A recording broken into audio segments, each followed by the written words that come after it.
Boa tarde, boa noite, bom dia, boa madrugada, seja o horário que você estiver assistindo, é um prazer te receber no programa Show Gospel na TV. Nesse ambiente especial, eu quero que você se conecte, porque hoje Deus vai falar com você, a gente está com uma convidada muito especial e eu já quero chamar ela para esse bate-papo, então fique ligadinho nesse programa Show Gospel na TV.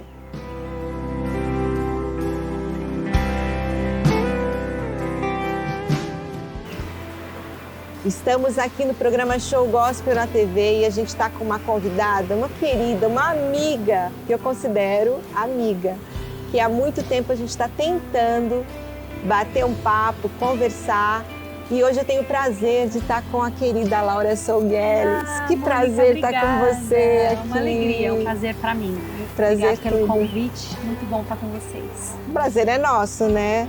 Ela está chegando dos Estados Unidos e veio aqui bater um papo com a gente, né, Laura? Ficou mais difícil a gente se encontrar nesses últimos anos, mas graças a Deus, sempre agora, principalmente pós-pandemia, vindo bastante ao Brasil, podendo me reencontrar com você. Laura, eu queria, para começar, que você falasse assim, quem é Laura Sougueles?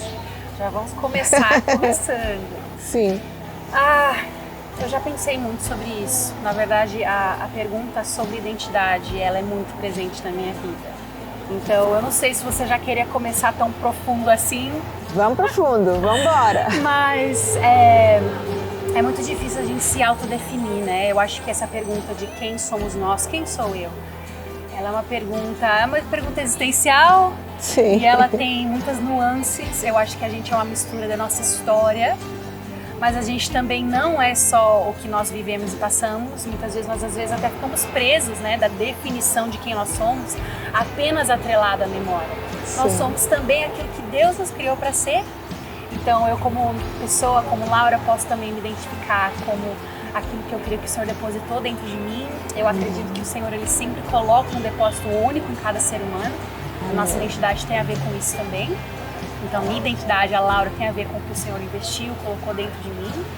E eu acho que também aquele potencial que nós temos, né, do que podemos ser, do que seremos e já somos em Deus, mas caminharemos naquilo que somos quando entendermos, quanto mais nós formos convencidos do amor de Deus por nós e quem nós realmente somos, mas nós caminharemos para nos tornar aquilo que o Senhor nos sonhou para ser. Eu sou, naturalmente falando, na memória da minha história, eu sou filha de uma psiquiatra com um poeta. Uau! E eu me considero, às vezes, quando as pessoas perguntam, né? Isso é uma forma que eu me identifico. Eu sou bem filha de psiquiatra com poeta. Meu pai era jornalista, ambos os meus pais já são falecidos, mas eu carrego muito esse DNA da minha mãe como psiquiatra, alguém que ama a mente humana, uma pessoa brilhante, uma mulher brilhante. Eu amo muito a parte... talvez quando a gente conversa sobre questões existenciais e o sentido da vida e também o funcionamento da psique humana, eu sou muito curiosa. Eu não sou formada em nada relacionado à psicologia, mas minha mãe como psiquiatra me criou muito curiosa, ela alimentou essa curiosidade. Mas as suas músicas, elas falam isso, né? Você não precisa nem ser formada nisso, mas a gente sente essa mistura nas suas músicas, né? De alguma coisa assim, mexendo com a alma, com as emoções e ao mesmo tempo muito poética. Exato. Né? É essa mistura. Engraçado, né? Eu considero mesmo que eu realmente recebi um legado. Eu acredito que nós temos legados, não só naturais, mas espirituais que vêm dos nossos pais. E a minha mãe, com essa ênfase em saúde mental que ela teve, com certeza eu recebi como um legado, quase como um manto, assim, para ser uma pessoa que... atinge pessoas no âmbito de saúde mental. Eu mesma tive a minha jornada em relação a isso e no Senhor encontrei muita cura, muita inteireza de alma, de mente, de emoções, através de, mesmo passando por dores, situações, mas recorrendo ao Senhor, né? Ele sendo a cura, Ele sendo o remédio. A gente tem a opção de se remediar com muitas coisas. Sim. O mundo está aí oferecendo muitas maneiras de remediar, mas eu me lembro de me pôr reclusa no meu quarto, clamar ao Senhor e viver momentos muito difíceis, mas como Ele sendo o médico dos médicos e a cura do coração, a inteireza, faz inteiros fragmentos do nosso coração. Então eu levo esse legado. Porque realmente, como você falou, Laura, a gente pode pegar uma dor e ela transformar numa cicatriz que você sempre vai ficar dolorida e não vai continuar a sua jornada, mas vai parar ali, vai se brecar, ou você pega aquilo e aquilo para você serviu como impulso para novas coisas que Deus tinha na sua vida. Foi isso mesmo, né? Foi o Senhor. Ele é o grande redentor de todas as nossas histórias. Eu gosto de falar que ele ama uma narrativa assim, muito de reviravolta. Deus ama uma narrativa de reviravolta. Sim. E eu amo poder ter oferecido a minha narrativa imperfeita, a minha história quebrada, para que o Senhor tivesse glória a partir dessa minha história. Então, eu vejo esse legado na área da saúde mental, da alma, mas também vejo o legado do meu pai. Ele era jornalista, mas também publicou livros de poesia, e aí tem essa veia poética também, gosto muito dessa parte. Então, seria uma boa forma de eu me definir. Recaio em tua graça, recaio de novo em tuas mãos, recaio em tua graça. Mas Laura, você pode falar só um pouquinho do seu testemunho, dar uns flashes do teu testemunho, mais especificamente, porque eu acredito que as tuas músicas estão envoltas nessa história de testemunho teu, né? Completamente. Então, como filha de poeta e psiquiatra, eu sempre cresci uma menina muito curiosa, muito existencialista, e dentro desse contexto eu conheci o Senhor ainda na minha infância, tive um encontro com Deus ali na pré-adolescência. Eu senti muito esse chamamento na área musical, já era algo que eu gostava, os meus pais eram... Você tinha quantos anos você tinha, mais ou menos? Uns 11, 12 anos. Eu lembro de ir para alguns momentos de culto, de adoração e perceber a presença de Deus tão forte, perceber a unção. Eu não sabia o que era. Mas eu lembro o que a gente chama de encontros com a presença de Deus. Sim. Eu acredito que nós fomos feitos para encontrar Deus. Eu acredito que nós fomos criados para termos encontros com Ele. Como que é um encontro, né? Às vezes as pessoas perguntam, como que eu posso encontrar Deus? Mas é quando a presença dele se faz real e já não tem impedimento. Não é uma tentativa, mas eu me sinto culpado, eu não me sinto digno. Não, é quando pela fé e pela graça do Senhor, do seu Espírito que vem sobre nós temos um câmbio, uma troca de amor, de afeição, e aí vem aquela liberdade do Senhor sobre nós. Eu realmente acredito que nós fomos criados para viver nesse lugar. Amém. Não era para ser uma coisa esporádica, de uma experiência que nós tivemos lá em 1900 bolinha. Eu acredito em encontros marcantes, mas eu acredito em cultivar esse relacionamento de encontros com Deus. Era isso que Deus, eu acredito que Deus tinha planejado isso quando colocou Adão e Eva, e era esse encontro perfeito sempre. Exato. Mas que foi quebrado, né? Na viração do dia. Na viração do dia. Em que ele se encontrar com o homem. Na verdade, esse é o desejo mais primário no coração de Deus. Eu costumo dizer que existe um desejo antigo no coração de Deus, que é estar entre o homem, caminhar com o homem, ter essa troca. Na verdade, do início ao fim na Bíblia, quando você vai lá para Apocalipse, você também, no último livro da Bíblia, você também vê a mesma coisa. Que o desejo de Deus é estar com o homem, a figura final de quando ele restaurar toda a terra, novos céus, nova terra, ele vai habitar com o homem novamente. Então é como se fosse a restauração do jardim, porque esse é o desejo do coração de Deus. Então eu me lembro de como que ter um vislumbre desse desejo no coração de Deus e através da música essa troca acontecer, porque a adoração, por que ela é feita através da música? Nem toda adoração é só música, mas também o elemento da música dentro da adoração. Por que eu posso cantar e o meu coração ser transbordado e isso gerar um vínculo com Deus? Como é que eu posso abordar o Criador com uma canção e isso gerar um encontro? Não é louco isso, Mônica? Não sei se você já parou para pensar nisso. Mas eu acho que também é porque estava no seu DNA já a música. Porque quando o que é natural, que já está no seu DNA, a música, vai fluir com música. E quem é? Se a pessoa, o natural é dança, ela vai fluir na dança, verdade. né? É Então, verdade. E existe música nos céus, então Deus sonhou com a questão da musicalidade. Eu acredito que nós, mesmo quando nós não somos músicos ou cantores, nós também somos adoradores, né? verdade. Mas com certeza eu notei esse chamado na área musical, que também tem a ver com habilidade. Eu acredito que todas as habilidades que nós nascemos com elas podem ser desenvolvidas e devolvidas para Deus como uma oferta das nossas vidas, né? Então, eu sempre digo isso, se a pessoa tem capacidade de administrar, de fazer riquezas, tem pessoas que elas são muito boas com isso, ou se é uma pessoa analítica, ou se é uma pessoa que gosta de cuidar, tem o dom de servir, seja lá qual for o seu dom, a sua habilidade, eu acredito que o nosso propósito de vida, ele não é algo externo que a gente tem que pegar, na verdade é como de dentro para fora, na verdade é como eu posso oferecer aquilo que eu já sou, Deus me fez assim, quando eu devolvo a minha existência para Ele, isso é o meu chamado. Então, me descobrindo na área da adoração, na adolescência ali, para quem conhece meu testemunho, eu perdi meu pai aos 13 anos de idade e a minha mãe aos 16. Uau. E navegar a questão dessa orfandade precoce fez muito parte da minha descoberta de Deus como um pai. Meu pai, ele se foi, eu tinha os 13 anos de idade, mas ele também não foi tão presente na minha vida até então. Meus pais eram separados, divorciados. Então, até essa ênfase, é muito engraçado, Deus, ele é o grande redentor, eu acho que não teria probabilidade nenhuma, assim, Deus ser a pessoa para falar sobre paternidade. Deus, ele ama fazer aquilo que é inverso, né? Ele recebe a glória porque justamente as pessoas mais improváveis são usadas para a glória dele, para que todos saibam que é ele. Porque a minha experiência de paternidade, ela foi escassa, ela foi quebrada. Eu percebi lá na fase adolescente, talvez me tornando um pouco mais adulta, que havia muitas lacunas na minha identidade, não sabia. Eu sou amada, não sou amada, qual é o meu valor?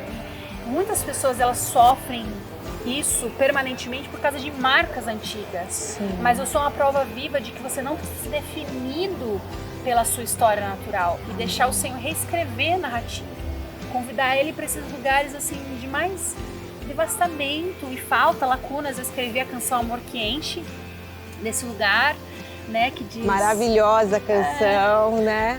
Eu escrevi ela foi uma das primeiras canções que eu escrevi da minha fase madura. Eu tinha umas canções da adolescência, mas ela foi uma das primeiras da fase madura, que é verbalizando, colocando em palavras, em canção, és o amor que enche as lacunas do meu ser.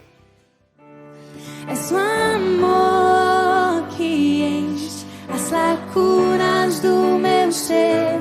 És o amor que transborda os profundos vãos. És bondade que atrai com irresistível graça. Eu te dou tudo que sou. É muito profunda, né? As suas canções, aquilo que você não teve natural, mas você teve de Deus, do Espírito, do Espírito Santo e de Deus, assim, você provou a paternidade de Deus de uma forma tão profunda que isso passa pelas suas canções totalmente e transforma. Porque eu também tive uma marca dessa na minha vida. Meu pai era separado também da minha mãe e a gente teve uma criação assim meio distante, então sempre Deus também foi muito pai para mim também. Não é incrível? Maravilhoso. Eu parava e pensava assim, como que Deus, que é Deus lá em cima, vai ser meu pai? Porque eu sou filha do psiquiatra e do poeta, então filosófica, mas também racional. Como é que Deus lá em cima vai ser um pai para mim aqui? E é uma caminhada de fé. Sim. Eu vi a paternidade de Deus expressa em diferentes coisas. Às vezes a gente quer uma figura paternal que vai restaurar tudo, né? Dentro da igreja a gente deseja, eu quero ter um mentor, eu quero ter um pai espiritual e às vezes, na verdade, a gente tira o foco de Deus e a gente quer que tenha uma nova pessoa que vai suprir. Isso, na verdade, pode gerar relacionamentos codependentes não saudáveis, mas eu percebi que até na frustração de querer isso, Deus estava, porque Deus, ele é tão ciumento, ele é tão zeloso por nós, ele quer tanto ser a resposta para nós, que às vezes a gente patina, fica patinando, procurando uma coisa que na verdade o Senhor quer nos dar de outra forma. Então, eu não tive aquela uma figura que vai ser, agora o seu pai espiritual vai suprir. Não, é Deus quem supre. Então eu digo isso para você que às vezes está aí frustrado com os seus líderes, frustrado com talvez não ter tido um mentor, uma pessoa na sua vida. Eu acredito em ter mentores, acredito em ter líderes, mas na verdade quando a gente coloca nossa expectativa em Deus, Ele levanta pessoas. Sim. Ele quem nos dá pessoas que vão, talvez por um período, talvez em alguns aspectos, suprir. Por exemplo, eu já não tenho meus pais desde os 16 anos, né? Depois que minha mãe faleceu também. E assim, eu sempre tenho talvez eu lembro dos convites de famílias pro Natal. Você nunca passou um Natal assim, triste, sozinha? Não. Então, já tivemos aí, né? Às vezes nem sempre a gente, né? Nem sempre a gente A gente tem momentos ruins tem também. os momentos difíceis. Eu lembro que teve um Natal difícil que eu passei, mas já tem tempo, mas eu sempre vi. Todas as vezes que eu coloco a minha esperança no Senhor, Ele nunca frustra. Aí, hoje, logicamente, sou cercada de pessoas amadas que são como família pra mim. Então, passo o Natal com a minha irmã também. Eu tenho uma irmã mais velha. Ah, não sabíamos. Então, como também. que é o nome dela? Esther Solgueres. Linda. Linda.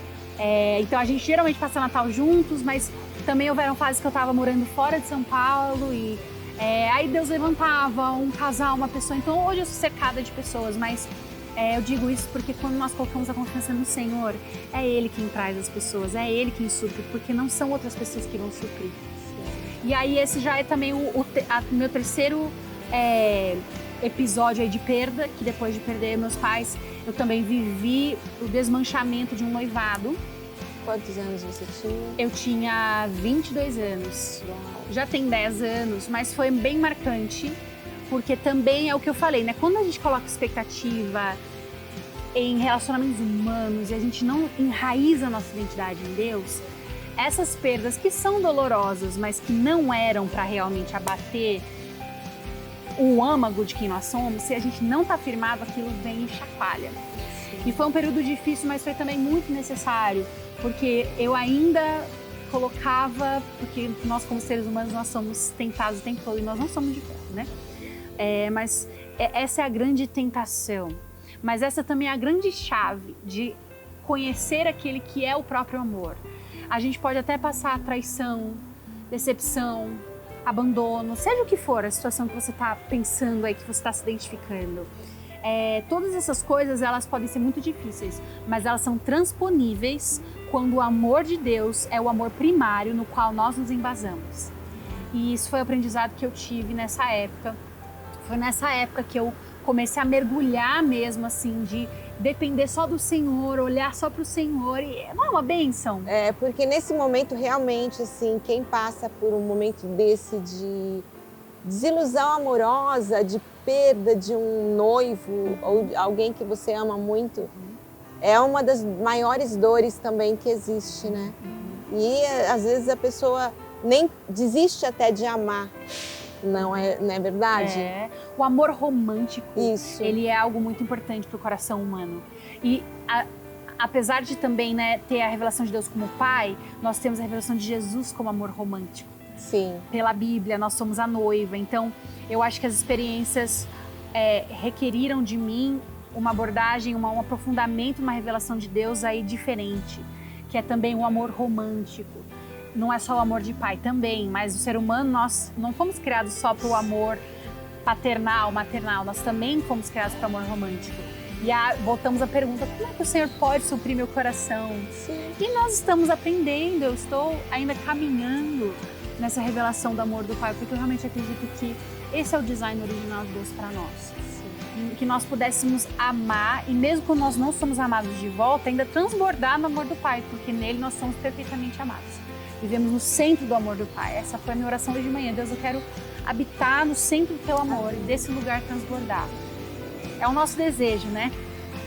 É para isso que nós todos os dias nos deparamos e corremos para o Senhor todos os dias. Porque não é uma coisa que, agora eu sou resolvida e nunca mais. Não, é relacionamento. Ele quer caminhar e nos tornar dependentes dEle pro resto da nossa vida, para nós vivermos com Ele. E como nasceu aquela música maravilhosa que faz parte da trilha sonora da minha vida, Em Teus Braços. Aham. Como é que nasceu? Então, Em Teus Braços é uma canção muito especial. Acho que ainda é a canção que as pessoas mais escutam, conhecem e me identificam através dessa canção. Ela não tinha planos nenhum de ser uma canção que ficasse conhecida, que todo mundo, uau! Não tinha mínima pretensão. Nesse período que eu contei pra você, que eu me aprofundei completamente no Senhor, depois dessas perdas, essa sequência de perdas, eu tava assim, num período que eu mal conseguia comer, não conseguia assistir nada, não conseguia me entreter, não conseguia... eu só queria Deus, porque eu sabia que tinha exposto ali uma lacuna que eu não queria encher com nada. Até comida era uma coisa que eu comia assim, sabe? Não comia por prazer, comia por necessidade. A minha relação com comida sempre foi muito aquela coisa de comer por prazer. E eu acredito no prazer lícito, né, que Deus deu da comida, sim, mas eu também acredito que pode ser um subterfúgio, uma fuga, completamente. E era pra mim. E nessa fase eu fiquei tão assim, faminta por Deus, que eu passava horas no meu quarto, falando com o Senhor, escrevendo, e eu lembro, eu estava limpando a casa, tá? Isso é uma informação que acho que eu não contei. Olha que legal! De Teus Braços. Estava limpando a casa e me deu uma urgência de pegar o violão e eu comecei a cantar a parte do refrão. Só que eu cantei em inglês. Em Teus Braços ela foi composta primeiro em inglês. E eu lembro de cantar no violão When I'm falling, that's when you catch me, que é o refrão em inglês. E aí eu fui pro verso e eu cantei ela inteirinha. Foi algo que o Senhor mesmo, não tem explicação. E se eu passar pelo vale, acharei conforto em teu amor, pois eu sei que és aquele que me guarda, me guarda. Em teus braços é meu descanso, em teus braços é meu descanso, em teus braços é meu lugar, em teus braços é meu descanso. Veio, né, a canção para você. Muito natural, uma inspiração do Senhor mesmo. É como o Senhor dando uma canção que você vai cantar para Ele. Ele é tão generoso que Ele dá para nós o que nós vamos falar com Ele. Ele nos inspira, tem um misto da nossa linguagem, do que o nosso coração quer dizer, mas Ele é aquele que inspira para a gente usar aquelas mesmas palavras para cantar de volta para Ele e que o nosso coração, né, se entrelace numa canção de amor. Então eu lembro, né, em inglês, mas veio ali, né, seguro estou nos braços daquele que nunca me deixou. Aquela convicção do tipo, os olhos do Senhor sempre sobre mim. E se os olhos dele estavam sempre sobre mim, eu posso passar pelo vale, que o amor dele vai estar me sustentando. Essa é a ideia da canção, em teus braços é meu descanso. Eu nunca vou estar desamparada, eu nunca vou estar sozinha. Ele nunca me deixou. E se eu passar pelo vale, e eu sei que outros vales eles vêm, porque não cessa aquilo que nós vivemos e passamos, mas eu posso passar com um conforto, um consolo sobrenatural, uma alegria sobrenatural, uma anestesia divina, porque eu estou sendo levantada, suportada pelo Senhor. Essa canção, ela parece que abraça a gente, né? Vocês vão ouvir aqui no fundo, a música, ela parece que vem como um abraço mesmo, conforta a gente naquilo que você está passando, vai te confortar. Se está passando um momento difícil aí, deixa esse abraço te confortar, deixa esse abraço de Deus vir e te abraçar mesmo. Se entrega no abraço, né? Isso é o que eu vivi, esse é o testemunho, essa canção. Que lindo! E tem novidades chegando, eu sei que tem música chegando agora dia 10. Fala dessas novidades musicais tuas. Depois de um período assim, como eu contei, né, no início nós falamos, eu me mudei nos Estados Unidos. Estou lá há 5 anos e meio, também na área musical, servindo no ministério local, na área de adoração. Foi algo que eu realmente percebi que foi o Senhor completamente. O Senhor abriu as portas, o Senhor soprou. Foi muito aprendizado para mim. É muito bom quando você vai para uma outra nação em que as pessoas nem reconhecem seu trabalho ainda, não sabem o que você faz no seu país de origem. Mas é muito bom porque você tem uma experiência de crescer do zero, sem pressão, aprender novas habilidades, Você quis fugir daqui do Brasil por causa da... Essa é uma boa pergunta. As pessoas já criaram essa narrativa. Você quis fugir para... A Laura começou assim, as músicas começaram a tocar, começou a aparecer, aí ela fugiu para um abrigo para se esconder um pouquinho? Olha, na verdade, apesar das pessoas já terem usado essa narrativa, você fugiu. Eu já vi matérias que foram criadas, tipo assim, ela foi para os Estados Unidos para saída. Na verdade, não teve esse elemento de fuga de forma nenhuma. Sim. Eu não acredito em fuga. A não ser que seja uma fuga que Deus está te dando, tipo assim, né? Uma saída, um escape de algo que Deus preparou para você. Mas eu acredito que a gente tem que estar onde o Senhor nos colocou. Eu não acredito em fugir. Então não foi uma fuga. Uma brincadeirinha aqui, né? Sim, não, eu entendo. É bom porque eu já fui perguntado isso outras vezes. É bom que eu já respondo em relação a isso. Você passou por alguns lugares aqui no Brasil, né? Você morou lá em Floripa, morou em São Paulo. Morei em Minas Gerais, Juiz de Fora e Belo Horizonte, morei em Brasília. Sempre caminhando com o Senhor. Meus pais já eram falecidos, então eu sempre fui... E você nasceu aonde? Campinas, interior de São Paulo. Então eu sou paulistana aqui também, paulista na verdade, campineira. E aí, essa ida para os Estados Unidos foi algo que o Senhor totalmente me mostrou. Eu já tinha algumas palavras, coisas no meu coração guardadas a respeito dos Estados Unidos. Sabia que em algum momento, né, não sabia como, quando o Senhor me levaria, mas sabia que seria. E aí naquele período de 2016, o Senhor começou a apontar, mostrar. E aí o caminho se fez. Foi uma proposta de uma bolsa que eu recebi para essa escola lá nos Estados Unidos, para também contribuir na área de adoração. E aí as portas se abriram e eu fui. Então nesse período lá, eu estudei por 1 ano e depois eu comecei a trabalhar na escola. Então eu estou há 5 anos e meio, mais 4 anos e meio trabalhando na área, né, do staff deles lá na escola. Tem pessoas cristãs do mundo inteiro. Eu exerci por 4 anos e meio, a função de líder de adoração. Uau! E também nos últimos períodos agora, para levantar a casa de oração lá também, que não é só adoração, mistura também a parte de intercessão e oração, estudo da palavra. Então, foi um privilégio muito grande servir lá nesse tempo. Mas isso foi um período que eu senti que o Senhor me pediu, me requeriu, né? Nem tinha como focar tanto no Brasil ou as coisas que eu fazia aqui. Então eu fiquei mais focada lá e eu compus, mas eu segurei para lançar quando o Senhor der sinal verde. Então o Senhor começou a dar o sinal verde em meados de 2020. Em 2020 eu lancei uma canção que se chama Alegria Está Por Vir. Maravilhosa! De cada promessa de outrora, esse não é o fim, é só um capítulo da história. A alegria está por vir.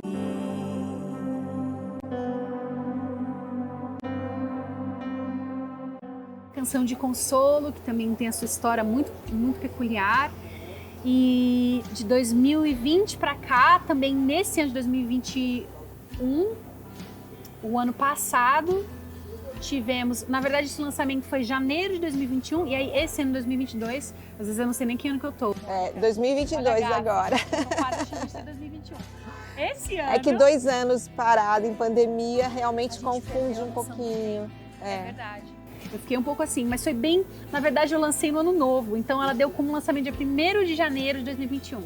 Aí, esse ano, nós estamos numa sequência de lançamentos, de uma gravação ao vivo que eu fiz aqui em São Paulo, no ano passado. Então, a gente lançou 2 canções e tem uma que também tá para ser lançada agora, esse mês. A primeira é Nada Que o Teu Amor Não Possa, que fala sobre redenção. A segunda chama-se Além, Em Meio à Multidão, que fala sobre como o Senhor nos vê além, Ele nos enxergou em meio à multidão como ninguém nos viu, Ele nos vê além das nossas marcas, Ele nos chama pelo nome. E aí agora a próxima canção que vai ser lançada se chama Vista Daqui. Essa eu fiquei curiosa, eu vi o lançamento dia 10 de agosto. Dia 10 de agosto. esse lançamento eu fiquei de olho, porque a vida está aqui. A vista A vista está aqui, a vista daqui. Como que veio esse título e essa música que é bem sugêneres, né? Essa música. Então, essa música, engraçado, ela também faz parte dessa mesma fase e de composições.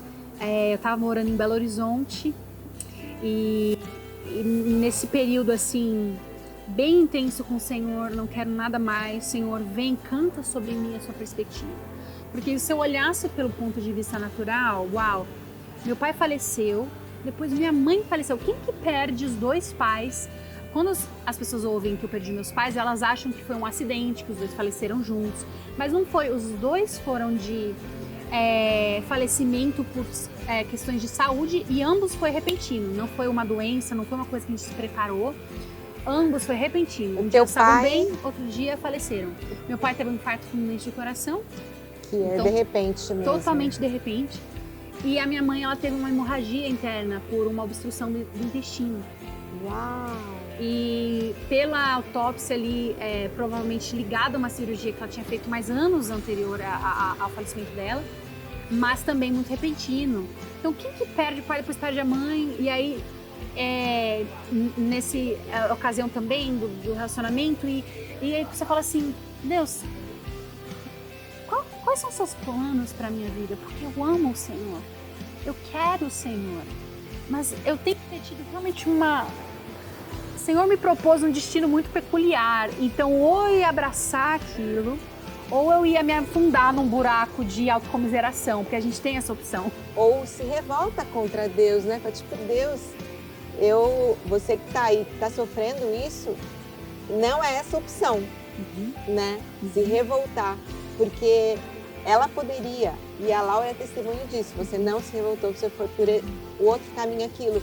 A marca que ficou não te fez deitar, morrer com aquilo, mas você se levantou para algo novo de Deus, né? Eu acho que a pergunta crucial, que é o tira-teima entre essas duas opções, a opção da autocomiseração, que depois leva à revolta, ou a opção de se render ainda mais, ir mais profundo, acho que é você entender e se perguntar quem é Deus. Porque o inimigo, ele nos tenta com a ofensa contra Deus. Essa é a tática principal do diabo, desde o jardim do Éden, quando ele semeou a dúvida no coração de Eva. Será que Deus é tudo que ele diz que ele é? Será que ele vai fazer o que ele disse? Não, toma desse fruto, porque ele está escondendo algo bom de você. Não é essa a cerne, assim, a espinha dorsal de todas as tentações que nós vivemos? Exatamente. Ela procede de um engano. Será que eu posso confiar em Deus? E a partir do momento que a semente de dúvida e engano que a serpente lança, ela entra no coração de Eva, ela fala assim, uau, Deus mentiu pra mim, Deus está retendo algo bom de mim, então eu tenho que tomar desse outro fruto para sobreviver. Porque quando a nossa noção de Deus é distorcida, a nossa identidade também é distorcida, porque eu já não sou mais filha. Se ele não está zelando pelo meu melhor, se ele não é tudo que ele diz que ele é, eu não posso descansar como filha, confiar, me deleitar, esperar, ter esperança nele. E aí que a gente começa uma série de atitudes de sobrevivência, e aí revolta, amargura. Mas se Deus é quem ele diz que ele é, então, uau! Aquela raiz de ofensa começa a ser tirada no poder do amor. E foi isso que eu vivi. A raiz de orfandade é arrancada no poder do amor, da graça, da paternidade de Deus que chega e te olha nos olhos, te conhece pelo nome, que viu o teu embrião quando você foi gerado no ventre da sua mãe, ele conta os seus dias. E ainda no vale mais escuro, como ele disse, se eu fizer o meu leito no fundo do mar, ali ainda vai estar o nosso Deus nos encontrando. Então eu acho que esse é o diferencial, Mônica. Ele é o diferencial. Nós não somos especiais. Ele é especial. Ele é tudo. Ele catalisa e transforma tudo.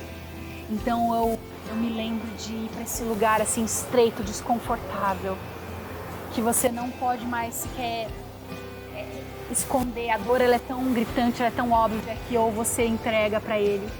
E eu lembro de ter uma experiência muito profunda. Eu lembro de clamar ao Senhor no meu quarto, chorar. E eu lembro de ter uma sensação. Eu acho que eu nunca contei essa história. Eu lembro de ter uma sensação de que era dezembro de 1989. Eu só fiz a conta depois, tá? Mas era dezembro de 1989. E eu tava com os olhos fechados no meu quarto, então foi uma experiência que, assim, eu estava no meu quarto, mas a sensação com os olhos fechados é que eu estava nesse lugar do tempo. E eu sentia as emoções de Deus. E ele tinha um grande prazer porque ele dizia: agora é o momento em que esse plano que eu sonhei vai entrar em ação, que era eu ser gerada a noite em que eu fui concebida. Não me pergunte como, porque eu não tenho as respostas. Uau! Mas depois eu fiz as contas, eu nasci de 8 meses, eu não nasci de 9 meses, eu cheguei mais cedo e eu nasci em julho de 1990. Então aquela noite, aquela data que eu percebi era quando eu ia ser concebida. E eu lembro de estar num momento de muita dor, mas as emoções de Deus, é quase que fosse uma histeria, um entusiasmo, um plano Laura. E eu não sou especial, eu sei que ele tem esse mesmo sentimento para cada filho que ele gera no ventre. Aquele deleite, aquela animação, empolgação. De verdade, eu sentia uma histeria de Deus. E não fazia sentido porque eu estava em luto. Eu estava vivendo, tinha acabado de viver aquela separação do noivado. Muita dor, muito abandono, não sabia o que seria da minha vida. Mas naquele momento eu lembro de muita dor, assim, ser expurgada, assim, do meu coração. E eu lembro de enxergar como que no Espírito imaginar o Senhor, assim, o Espírito Santo inspirando a nossa imaginação, né? Como é que Deus fala conosco? Eu creio que Ele inspira a nossa imaginação. Eu via Deus tomando, assim, como se um câncer da dor, assim, de mim, me tirando. E eu falava assim: Deus, o que o Senhor vai fazer com isso? E aí ele pegava, assim, como se fosse uma coisa maciça, um câncer, assim, e aí ele colocava dentro dele. E quando aquela dor, que pra mim era maciça, era pesada, entrava no corpo de Deus, eu sei que ele não tem necessariamente um corpo, Jesus tem um corpo, mas Deus Pai, ele um corpo celeste, ele colocava dentro dele e imediatamente aquela dor se espalhava e fazia cosquinha. Do tipo dizendo: a sua dor, que é tremenda, que você acha que você vai morrer por causa dela. Para mim, ela faz cócega. Uau! E através do meu amor, isso também pode ganhar essa nova perspectiva. E naquele mesmo período, eu acordei com o Senhor falando para mim. É justamente essa letra da canção, A Vista Daqui. Que era: sente-se aqui. Deus falando: veja a vista daqui. Tudo está sob o meu olhar. Agora é só você me entregar. Uau, que lindo, gente. Ó, tô aqui emocionadíssima. Essa entrevista tá... Gente, eu não sei vocês, mas Deus está falando comigo aqui muito. Espero que esteja falando com vocês. Laura, tá sendo tão maravilhoso esse momento. Que bom. E eu acho que tem tantas coisas mais que eu queria que você deixar esse espaço, que a gente já está no finalzinho, queria deixar esse espaço para você livre, fechar. Eu sei que vai vir muitos lançamentos, você pode dar um spoiler. Além desse, você falou um pouquinho do que vem. Sim. Mas quero deixar esse espaço para você no final, para a gente fechar aqui. Sim, sim. Eu acho que o mais importante, como eu até venho falando aqui, essas canções elas não fariam sentido sem a nossa história, né? Sem a minha história com o Senhor. A gente muitas vezes nos falta um senso de identidade, porque às vezes nós não estamos abraçando a narrativa que Deus tem, que é unicamente para você. Eu tô aqui contando a minha história, mas eu não sou especial. Eu sou única, assim como você também é único. E quando eu pude abraçar a minha história com o Senhor, quanto mais eu fiz isso, mais eu entendi a singularidade de que o Senhor me criou para ser, e ainda estou entendendo e aprendendo. Então, acho que o meu convite seria esse, o convite de você olhar para a sua história e falar: qual que é a narrativa dessa história? Quais são as dores que você passou? Será que é também a ausência de um pai, de uma mãe, um abandono, um divórcio, uma perda, uma doença na família? Quais são as fragilidades que te apontam para o Senhor? Quais são as áreas em que existe ali uma oportunidade, um convite para que o Senhor seja o redentor da sua história? As minhas canções, eu espero que inspire isso, mas elas vêm desse mesmo lugar, que você também no Senhor pode ali cavar esse poço. Eu gosto muito de falar dessa metáfora do poço, porque para você encontrar os lençóis freáticos, aquela água límpida, que é revigorante, que é pura, você tem que cavar profundo.